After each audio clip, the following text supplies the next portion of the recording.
Siempre me ha parecido que el progreso ha hecho del mundo un lugar muy aburrido. Antes había continentes, países y animales por descubrir. Todo un mundo esperando a ser explorado. Sin embargo, ¿queda algo por ser descubierto hoy en día? Eran principios de los años 40, y la Segunda Guerra Mundial se extendía por todos los rincones más inexplorados del Océano Pacífico. El objetivo: acabar con el expansionismo del Imperio japonés. Entre los soldados que combatieron allí estuvo Einar Petersson Scanvis, un soldado de origen sueco que había caído prisionero de los japoneses. Tras un relativamente corto cautiverio, logró escapar y tomar una embarcación con la cual huyó mar adentro sin rumbo alguno. Navegó bajo el ardiente sol del Pacífico sin saber dónde le estaban llevando las aguas, hasta que se topó con un archipiélago. Desembarcó en una de sus islas, caminó por su playa y se adentró en su interior. El lugar era un paraíso selvático, una pequeña jungla en mitad del océano. Pudo comprobar en poco tiempo que no estaba colonizada. No había colonos europeos, ni militares japoneses, y tampoco había población indígena. Caminó con el fin de reconocer lo más posible el terreno y asegurarse de ser el único habitante del lugar. En ese momento comenzó a ver unos extraños y pequeños animales parecidos a roedores, pero con unas características que los hacían únicos. Todos tenían apéndices en sus narices tan grandes que toda su vida dependía de estos. Parecía que todas las necesidades de estos seres vivos se resolvían por medio de sus extrañas narices. Caminaban con sus narices, luchaban con sus narices. Todo lo hacían con sus bizarras y extrañas extremidades nasales, quedando el resto de sus cuerpos en posición invertida. Algunos de estos animales tenían un solo apéndice nasal y otros llegaban a tener verdaderos racimos de narices. Finalizada la guerra, Einar Petersson volvió a la civilización y querría dar a conocer su descubrimiento. Le costaría encontrar a alguien que creyera su testimonio, hasta que conoció al naturalista alemán Harald Stumke, quien clasificó cada especie en un detallado estudio que aún se conserva. Puso orden en la compleja maraña de descripciones que el veterano le contaba sin salir aún de su asombro. Pero no se detuvo ahí. Junto a Petersson embarcaron al lugar donde aseguraba haber visto esas criaturas. El archipiélago pasó a llamarse Hiji o Hiyai Islands. El orden al que estas insólitas criaturas pertenecían se llamaría Rhinogrades o Schnauzers, y estos a su vez se dividirían en Monorrhenia y Polyrrhenia, es decir, monorrhenia con una sola nariz o polirrhenia con varias narices.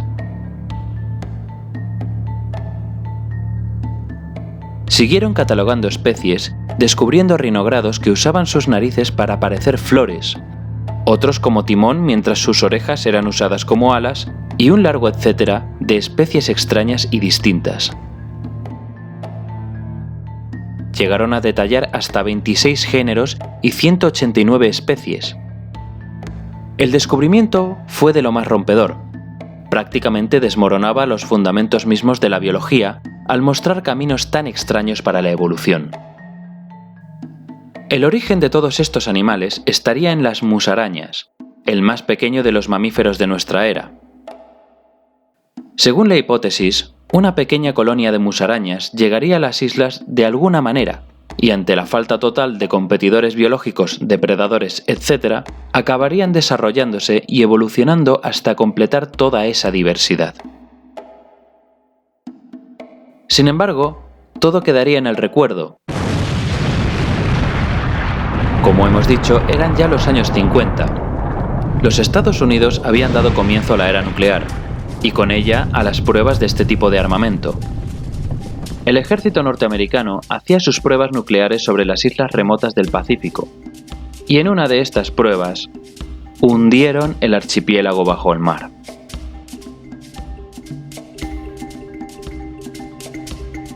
¿Cómo es posible que nunca hayas oído hablar de esto en ningún libro? ¿Cómo es posible que nunca se haya hecho un documental sobre estos animales? Pues porque todos los detalles de esta historia son absolutamente falsos.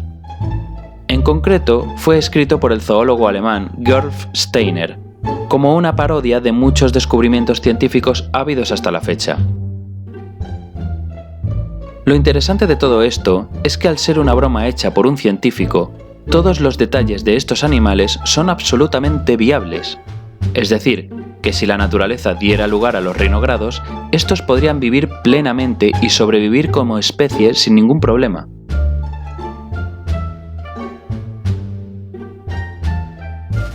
Todo quedaría plasmado en el libro Forma de vida de los rinogrados, que hasta la fecha es uno de los hoax o bulos científicos más populares de Internet. Tan populares que de hecho hay mucha gente que se niega a aceptar que tal historia no sea real. De hecho, esta es una de las tantas conspiranoias que circulan por Internet. Por cierto, he dicho al principio que ya no quedan continentes, países y animales por descubrir. Bueno, por continentes y países no podemos descubrir nada más, pero de animales sí. Resulta que aún quedan por descubrir el 86% de los animales terrestres y el 91% de los animales marinos. Con esto no quiero decir que existan los rinogrados, pero ¿quién sabe lo que aún nos queda por descubrir?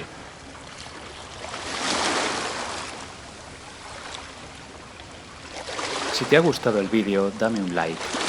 Si no te gustó, dame un dislike. Suscríbete y activa la campanilla para ver más vídeos como este. Esto ha sido Mundo Queloni.